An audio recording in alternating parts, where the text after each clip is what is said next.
Salut. Aujourd'hui, je vais vous parler de la compréhension avec les esprits. Comment vous pouvez comprendre mieux les esprits.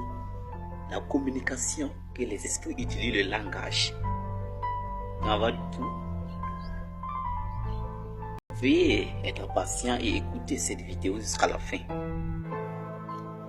Ok. Quand on parle d'esprit, on parle de quoi? On parle du monde spirituel. On parle de l'invisible. On parle de ce qui est à l'intérieur de l'homme, de ce qu'on ne voit pas. Donc, comment faire pour comprendre le monde des esprits? C'est très simple. Comprendre les langages, c'est d'arriver à travailler son cerveau ou bien arriver à ouvrir son troisième œil.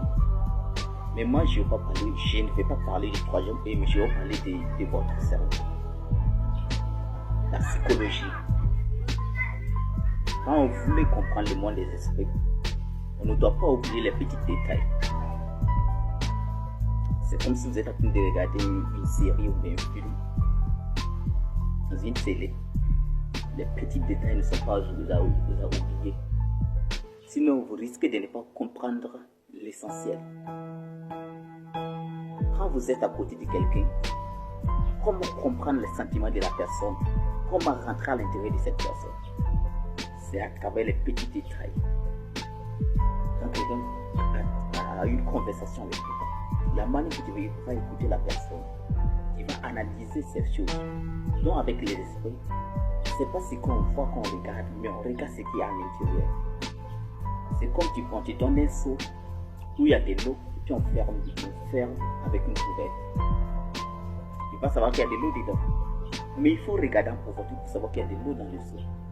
Tant qu'on ne t'a pas dit qu'il y a l'eau, comment tu as fait pour savoir qu'il y a l'eau si quelqu'un ne te dit pas qu'il y a l'eau? Avec le monde des esprits, c'est comme ça. On ne te dira pas, mais c'est à toi d'analyser et de savoir qu'il y a l'eau. Donc le monde spirituel travaille plus avec nos pensées, avec nos émotions. Donc quand ils veulent te communiquer, ils utilisent les émotions. Ils parlent avec toi. Avec les émotions, tu comprends très vite. Par exemple, c'est comme quand ils veulent te transmettre un message, c'est comme une flamme. Des petites flammes. Quand les esprits veulent parler, tu es assis, tu es en train de réfléchir à quelque chose.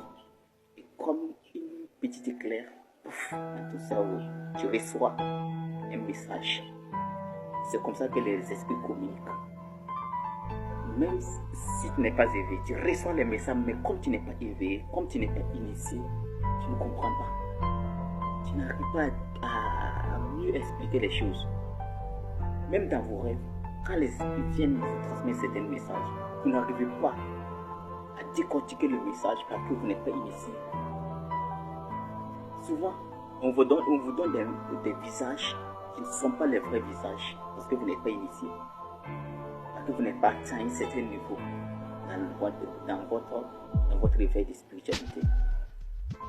Donc, quand les sorciers viennent utiliser des fausses images pour venir vous dire que non, que c'est ta mère ou que c'est ton père qui te touche, alors que c'est ta tante. Comme ta tante ne veut pas que tu saches que c'est elle qui est la base de ce qui t'a vu, elle prend le visage de ta mère, elle vient le mettre dans ton rêve. Pour que quand tu vas te lever, tu vas détester ta mère en croyant que c'est ta mère qui est la sorcière, alors que non, c'est ta tante. C'est comme ça que le monde spirituel travaille. Et les messages que le monde spirituel transmet dans les rêves sont des messages sous forme d'inverse. Est-ce que vous comprenez? Quand on veut parler de la vie d'une personne, du parcours d'une personne, on utilise par exemple une voiture. On peut parler de la destinée, on utilise une voiture que cette personne peut utiliser pour conduire. Voilà. Et quand on va parler aussi du corps de l'être humain, on utilise une voiture. Ce qui veut dire que quand une voiture, par exemple une voiture peut expliquer plusieurs choses. Tu peux voir une voiture qui a c'est la mort, c'est quelqu'un qui doit mourir. Alors que non, tu peux rêver voir la mort de quelqu'un alors que c'est un mariage. Tu vois comment c'est gens inversés. Tu rêves que quelqu'un est mort alors que c'est un mariage. La signification c'est mariage.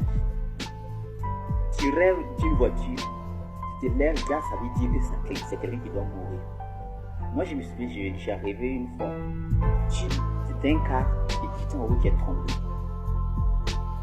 Quand je me suis levé, j'ai compris que mon frère a dit que c'était une femme qui devait taper. Quand on parle de car, on parle de quelqu'un qui porte des gens. En bas des classes, ça prend des gens, ça prend des passagers. Donc j'ai compris. Ça n'a pas duré. Il y a une fille qui a rendu là. Et je vous raconte encore, je vais voir un autre. Un arbre. Quand on parle des arbres aussi dans le monde des esprits, quand on veut parler d'arbres, on parle des êtres humains. Un arbre, un gros arbre. J'ai déjà regardé un gros arbre comme ça, qui est tombé.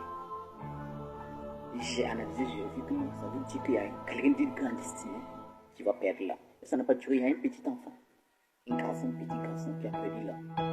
Donc tu vous revois ces gens, c'est comme ça que le monde des esprits travaille. Il faut savoir décortiquer les musiques. Voilà comment je vous dis de vous initier. Tant que tu n'es pas initié, tu ne peux pas le comprendre. Tant que tu n'es pas initié, tu ne peux pas comprendre le monde des esprits. Il faut t'initier pour mieux comprendre les langages, pour mieux comprendre ce qu'ils veulent te transmettre. Ta destinée est entre leurs mains. Donc, si tu es initié, le message qu'on viendra te transmettre sera bien clair. Et la compréhension sera bien claire. Donc, initiez-vous. Initiez-vous pour connaître votre vie, votre chemin de vie. Pour connaître qui vous devez être en réalité dans cette monde. Car tout ce qui est dans cette monde est déjà conçu dans l'invisible. Tant que ce n'est pas conçu dans l'invisible, ça ne peut pas venir dans le visible. Non. Voilà pourquoi Jésus nous disait, tant que vous ne comprenez pas les choses d'en bas, quand vous ne parlez pas des choses d'en haut, vous n'allez pas comprendre. Mais si la vie de quelqu'un ne comprend pas les simples choses d'ici, quand on va lui parler des choses de l'esprit, des choses dans le monde des esprits, il ne pourra pas comprendre. Dans le monde des esprits, quand on vous parle de voyance, c'est à travers les pensées, la réflexion. Dieu utilise pour vous parler. Dieu ne parle pas avec la bouche comme ça. Dieu lui parle avec le cœur. Avec le cœur. Voilà pourquoi Jésus et David, dans le livre de David, aimait dire mon âme bénit l'Éternel. Quand il parle d'âme, il parle du cœur. Il dit que notre cœur a une bouche, notre cœur a des oreilles pour entendre notre cœur. Notre cœur peut parler. Donc, quand on parle de Dieu, c'est le cœur que le monde des esprits utilise. Le monde des esprits n'utilise pas la bouche ici. Le monde des esprits d'ailleurs ne parle pas, ils utilisent les signes. C'est les signes que le monde des esprits utilise. Donc, pour ta grandeur, il faut connaître le monde des esprits. Aucun homme d'affaires, aucun grand homme dans ce monde ne peut devenir grand sans le monde des esprits. Ne peut prospérer sans le monde des esprits. L'argent est d'ailleurs spirituel. L'argent vient de Dieu. Donc, tu ne peux pas devenir grand sans t'initier.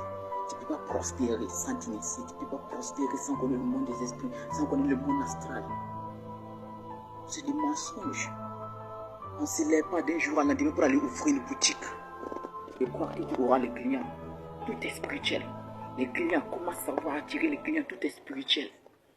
Les carrefours, quand Jésus a dit un jour, il allait dans un mariage, il n'y avait personne. Jésus a dit, allez-y dans les carrefours, amenez les gens dans le mariage. Ça veut dire, dans les carrefours, il y a plein de personnes. Donc, quelqu'un qui ouvre sa boutique dans un carrefour, il aura forcément des clients. C'est quelque chose qui est spirituel.